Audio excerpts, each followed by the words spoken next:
Área, planejamento e execução. São esses 3 pontos mais importantes. Se a pessoa ela passa ali 2, 3 horas entendendo quais são as áreas, quais são os requisitos de cada área. A partir disso, ela entende quais são as disciplinas que mais são cobradas na maior parte dos concursos. Ela cria um planejamento ou um cronograma a partir disso e não precisa perder o juízo por causa de planejamento no início. Muita gente acaba travando nessa hora.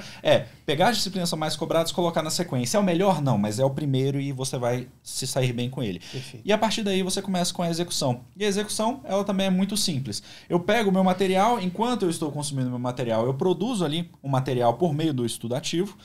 Produzi esse material, vou resolver questões para ver se o que eu estudei pode ser trabalhado na vida real e depois eu simplesmente vou manter isso por meio de revisões e questões. Essa é a essência do trabalho. Eu estou há 10 anos falando sobre isso, mas a essência do trabalho é mais ou menos essa. E essa aí, essa formulazinha, ela funciona para concursos 100% introdutórios, nível superior... Qualquer concurso. Entendi. Qualquer concurso.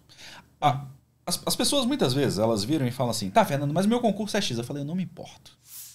Porque o cérebro funciona do mesmo jeito.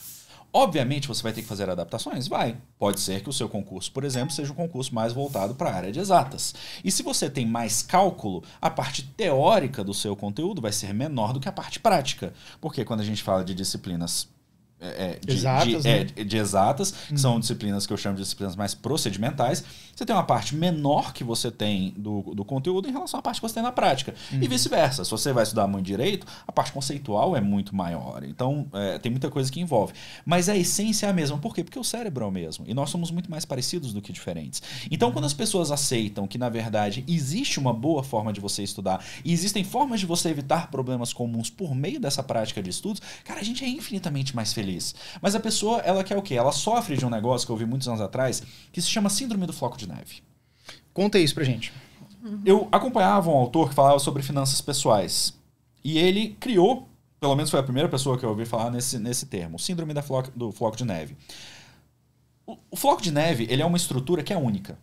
Não existe um floco de neve igual ao outro. E os flocos de neve são estruturas maravilhosas. Quem nunca tiver visto, procura no Google que vale a pena. Infelizmente, no Brasil, a gente tem muito pouca neve. Qual que é a ideia dele? Todo mundo que vai tentar resolver um problema acha que é especial. A partir do momento que você aceita que você não é especial, a sua vida muda, porque você entende que soluções padronizadas resolvem 99% dos seus problemas. E eu acho que as pessoas elas perdem o foco no ser prático, no fazer o que funciona. Sim. As pessoas querem reinventar a roda o tempo todo. Ou talvez, às vezes, a pessoa está procurando algo de errado para justificar. E, na verdade, é só ela persistir naquilo que é básico. Sim, exatamente. Porque persistir é difícil. Persistir é difícil. Na verdade, uma das coisas mais difíceis que tem. Aí fica, não, tem algum problema, é porque eu não sei o quê, é porque... Não é nada. É só você continuar fazendo o básico, persistir, que vai chegar o momento. Exatamente. E o floco? A síndrome do floco de neve é exatamente isso. A pessoa ela começa a estudar e eu viro para ela e falo, olha, essa é a estrutura que você precisa para estudar. Mas eu não me importo qual que é o seu concurso. Essa é a estrutura. Eu penso isso, né? Obviamente não falo, mas no fundo da minha alma é isso que tá suando. Ele bate no dente e volta. Exatamente. Não sai. Termina. Tá bom. Mas faz do jeito que eu te falei que vai dar certo. Mas o meu concurso... Então, a pessoa que sofre da síndrome do floco de neve, ela acredita que a circunstância dela é diferente e que ela precisa de alguma coisa nova. No momento da gravação desse vídeo, milhares de vídeos do Pablo Marçal explodiram no país, né? Caramba, e Pablo Marçal é uma figura muito controversa, mas tem um vídeo dele que é genial. Ele tá num daqueles eventos dele, gigantes, né? Aí a pessoa... Justifique antes de falar do Pablo Marçal. Exatamente. Não, é pela comédia, É pra rir, galera. Isso, exatamente, é pra rir. E aí, num desses vídeos, a audiência tá lá fazendo perguntas, aí a pessoa vira pra ele e fala assim, não, então deixa eu contextualizar a minha situação. Ele fala, não, começa com como. Começa com como que se eu precisar eu pergunto. Aí a pessoa, Pablo, mas eu... Não, vai direto pra pergunta. Então, por que ele faz isso? Por que as pessoas que trabalham com uma grande quantidade de pessoas fazem isso? Porque os problemas são padronizados. Quem tá começando tem sempre os mesmos problemas. Quem tá começando tem problema de constância. Não sabe como estudar. Acha que precisa de motivação. Acha que precisa estudar 8, 10 horas por dia. Então são sempre os mesmos problemas de procrastinação, de quantidade de horas, de planejamento, da execução básica dos estudos. Soluções padronizadas resolvem sempre os problemas dos iniciantes. O problema do iniciante é um problema de execução. A maior parte dos iniciantes não passa tempo suficiente com uma solução para que ele possa ver resultados. E tempo suficiente é mais que uma semana, tá, gente? É um pouquinho mais. Um pouquinho mais. No caso dos concursos é um pouquinho mais. Uma semana, não tá rendendo. Semana e meia, tal. Então, assim, quando a pessoa entende que ela precisa entender o modelo, seguir o modelo, e isso é importante porque a maior parte das pessoas também não segue o modelo, é conhecer o modelo, seguir o modelo e resistir na sequência do modelo, essa pessoa ela vai conseguir aquilo que ela quer. O William Douglas tinha uma frase que é: só passa quem não desiste. E, obviamente, concordo, né? Só passa quem não desiste. E o que está embutido aí? Que a pessoa ela precisa resistir durante tempo suficiente, reprovação suficiente, para entender o processo, entender o que está dando errado e ajustar a rota para que ela possa alcançar aquilo que ela quer. E o iniciante ele tem esse problema. Ele tenta fazer uma coisa por uma semana, 2 semanas, e isso não é só no estudo. Ele tenta fazer aquela coisa durante 2 semanas, aquilo não funciona. Ele faz o quê? Ele pula para outro método. E começa do zero. Quando ele começa do zero, ele começa a desenvolver, inclusive, material do zero. Voltar Aí voltar começa passos. tudo de novo. Isso acontece com tudo. Isso acontece com dieta, com atividade física, com estudo, com negócios. Isso acontece com absolutamente tudo. Porque a gente quer ver o resultado imediato. Se eu fiz aquilo em 2, 3 semanas e não deu certo, eu acredito que deve haver algum problema de execução. E como há algum problema de execução, eu preciso mudar o método. Nem sempre isso é verdade. Às vezes o que falta é paciência. Paciência e tempo pra coisa migrar, né? Pra coisa Não sei se você já leu. O Daniel Goleman chama isso de foco consistente. Sim. Que é Como você, que é isso? é você permanecer focado naquele, no caso, trazendo aqui para concurso, naquele método, até que você tenha uma mudança, até que você tenha um resultado. Então, é você realmente persistir. Eu vejo muito isso. As pessoas ficam mudando a cada uma semana, muda a técnica totalmente, ou então muda o concurso. Não quero mais esse muda o concurso, cursinho, muda o cursinho, muda o mentor, muda o... Mas aí aquela pessoa fala assim, tá, mas aí vocês estão falando aí, mas como é que eu sei se o meu método, se o que eu tô fazendo tá dando certo? Como é que eu tenho uma pista do universo de que aquilo ali eu tenho que persistir mais? Primeira coisa, na verdade, a primeira coisa é você testar por tempo suficiente para que você possa ter esse tipo de conclusão. Tem mais ou menos um... Não tem. Se você... Você pode começar a estudar para concurso por pelo menos 3 a 4 meses até você começar a entender como é que funciona o rolê. Então, 3 a 4 meses é um tempo bastante razoável para você estudar. 3 meses normalmente é um prazo de pós-edital. Então, o edital foi lançado até o dia da prova. Em geral, você vai ter 2 a 3 meses. Então, é um tempo para você tentar para ver se aquele método funciona. E como é que você vai saber? A sua pontuação está aumentando consistentemente. E o segundo ponto que é importante, esse método ele te dá ferramentas para que você possa resolver eventuais problemas. Eu entrei no momento de platô. A minha pontuação, e isso é muito comum, talvez as pessoas que estejam assistindo se identifiquem, é muito comum que a pontuação trave quando você está fazendo 70%, 75%. Sim. E a partir daí, muita gente não sabe disso, cada 1% ele fica mais difícil. Você sair de 0 para 60% da nota é muito fácil. É muito fácil. Exige, assim, literalmente, semanas de estudos. Você passou ali 1 mês, 2 meses estudando, você está fazendo 60%. Pelo menos. Chegar a 75% leva um pouquinho mais de tempo. A partir de 75%, cada 1% é muito mais difícil do que aqueles 75%. Aí você vai ganhar nos detalhes ali, Isso. né? Aí você começa. Só que qual que é o problema? As pessoas, elas criam um teto de vidro para a pontuação delas e elas ignoram isso daqui. Esse teto de vidro ele é composto por tudo aquilo que você não quer fazer. É composto pelas suas dificuldades, pelas disciplinas que você não estudou, pelas questões que você não resolveu, pelos assuntos que você não aprofundou, por aquilo que você está ignorando. E uma vez que você consegue entender que esse teto de vida está lá e que ele não vai sair sozinho, aí sim você começa a se libertar do platô. Então o que você precisa fazer? Quando você chega numa determinada pontuação, e eu vou até fazer uma ressalva sobre isso daqui a pouco, quando você chega numa determinada pontuação, é importante que você comece a olhar muito mais aquilo que é divergente. O que eu acerto não importa mais. Então, a pessoa que está avançada nos estudos, fazendo 300 questões por dia, está errado. Porque você sabe muito mais do que você não sabe. Conforme você avança, você não resolve mais, você resolve menos questões. Como é que é isso? Eu lembro que na época que eu estudava, tinha uma galera que estudava só fazendo questão. Sim. Pra mim nunca fez sentido isso. Porque eu fazia, eu errava, tá aí. Cadê a resposta certa?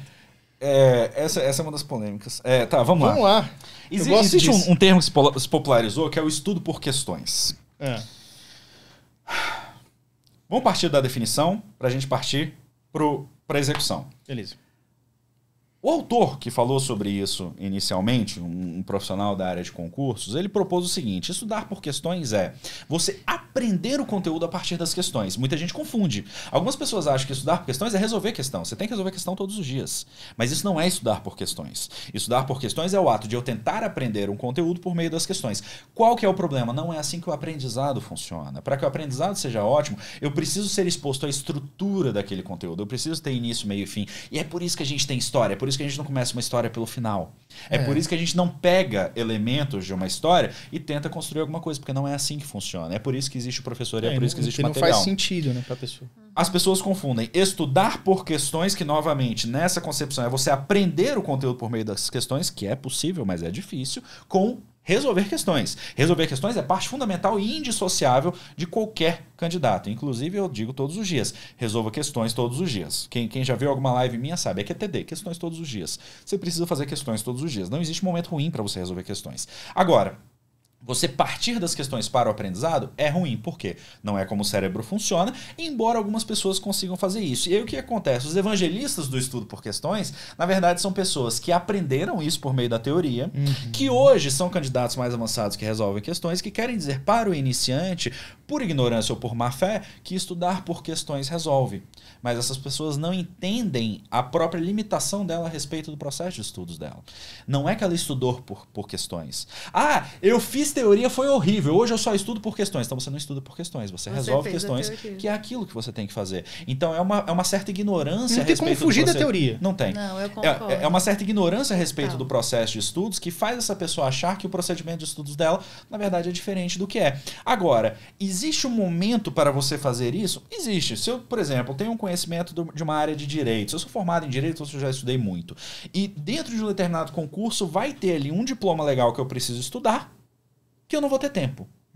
Eu posso só fazer questões? Claro que eu posso. Devo, na verdade. É um conteúdo pequeno, é um conteúdo restrito, não vou ter tempo de estudar. Melhor fazer questões do que nada. Agora, são situações específicas em que isso é uma atitude recomendada.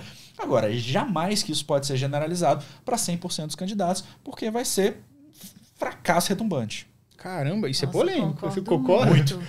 Fala aí. Concordo muito. Acho que a gente, né, já conversou sobre isso.